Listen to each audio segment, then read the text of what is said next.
Welcome back. Now, at the half-year mark, Blu Label grew its top line by 19%, but this did not filter down to the bottom line, with the headline earnings per share falling by 16% as the Cell C acquisition and restructuring impacted this performance. But despite this, the group has resumed dividend payouts with a dividend declaration of nearly 44 cents. The company's joint CEO, Mark Levy, joins us now for a closer look at the balance sheet as the group continues to transform from a traditional telecommunications distributor to a diversified digital infrastructure and enablement platform.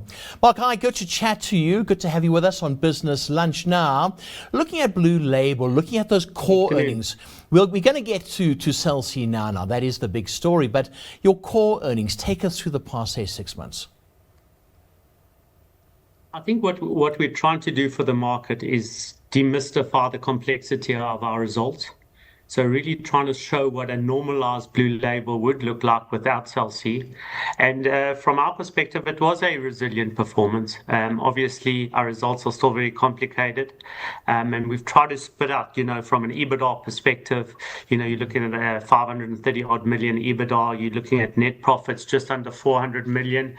So, and an earnings per share of just over 44 cents. So I think from a core Blu Label and trying to illustrate to the market what life looks like beyond Cell C, I think we're pretty comfortable. Obviously, everyone would like more, but I think we're pretty comfortable with the performance over the last 6 months. Yeah, speaking now of Cell C, and of course, you're buying up their debt. They've listed on the JSE the end of last year. You must be breathing a sigh of relief, because I was chatting to their CEO, and there's a really good start.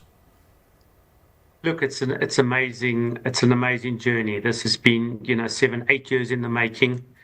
I think many people besides Blu Label wrote this asset off many times, not just once, but time and time again. And I think with the advent of getting a great, that saying, there's no such bad horses, bad jockeys. I think we've got a real good jockey in George and his team.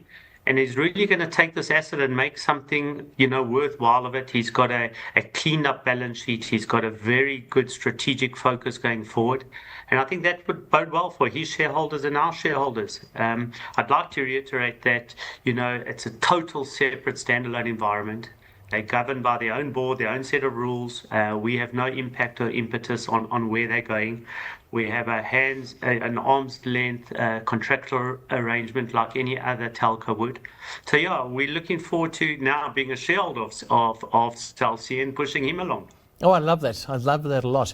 Now, just Mark, with that, how the big turnaround, what happened there? Because Cell C went from this loss-making enterprise, but as much as George, yes, he's driving it, but then so are you. What was the big turnaround?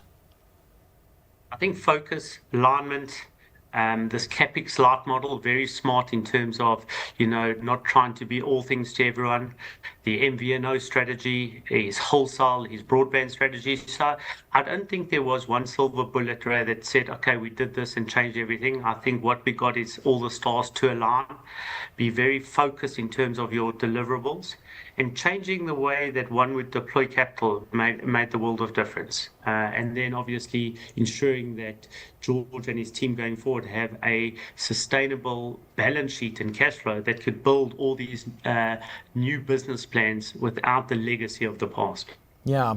Right. So let's talk Blu Label now, going from a telecommunications giant into the digital age. What do you still need to do? Lots. I suppose one of the reasons for rebranding from a telcos to Blu Label Unlimited, it's really leveraging off the scale that we've built over the many years, and then diversifying the portfolio, like you said, into a digital enablement, into fintech. But it's leveraging off those core competence, skills, integrations, relationships that one has developed over the many years, and trying to extrapolate more value out of it. And that lends itself to digitization of cash, lends itself to blue energy, the creation of building green energy. There's lots, but that couldn't happen without leveraging off what's already been created. Yeah, you see, that's the big thing. What are your headwinds at the moment? What keeps you up at night? Yeah, I suppose, under promising, over delivering. We're already 3 months into the next 6 months, and we're talking about the last 6 months. So it's a little bit past, that. It's delivering these results, these new projects, that are 5 years in the making. So now putting your neck out there and saying, fine, these things are real now. We're not talking about them. We've signed two Munichs, one for, Kuruleni for 10 years, one at Swanee for 3 years. These are real now. So from going from a theoretical approach to life, to a physical, practical implementation, spade in the ground in the future. And that's really is now it's all about implementation. We've got to get away from just, the theoretical approach to life. And what keeps me awake is really the execution of all these things. Yeah. Which I do believe we have the right team to execute, sorry. Yeah.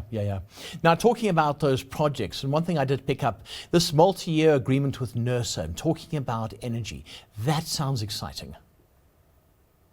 Look, it's pretty much part of this ecosystem we're trying to create in the electricity world. I think from our perspective, there's no one thing that's going to fix the crises that we do have there.